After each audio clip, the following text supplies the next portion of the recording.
Storytelling, terrific insights. I've done my research. More friendly, more respectful, more funnier without low-fall restrictions. Policy safe. When to say sorry, reasons why.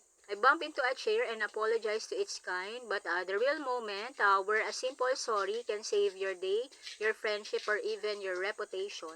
One, when you interrupt someone, we're all done it. Jumping in like a breaking news alert, saying sorry, show respect, and let the other person feel heard.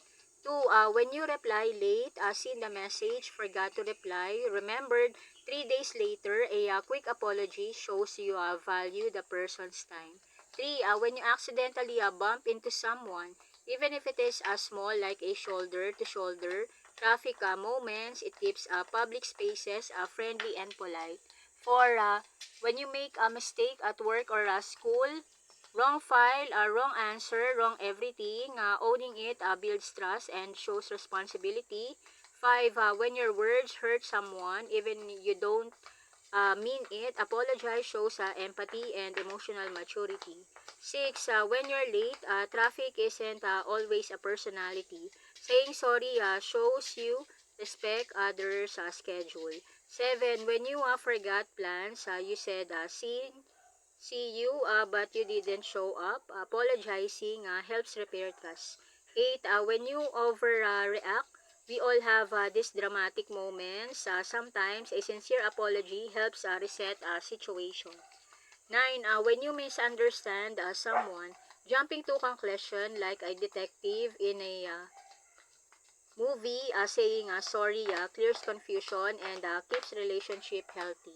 Then, when you speak too loud or disrupt, library meeting, quiet zones, and you're the main character, apologizing shows awareness of your environment.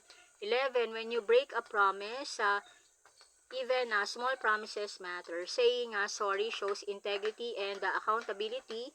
12, when you ignore someone, not replying, not acknowledging, not engaging, a simple apology shows respect and care.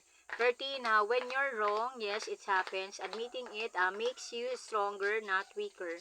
14, when you make things awkward, having a joke, wrong timing, silence, a light apology can ease the tension.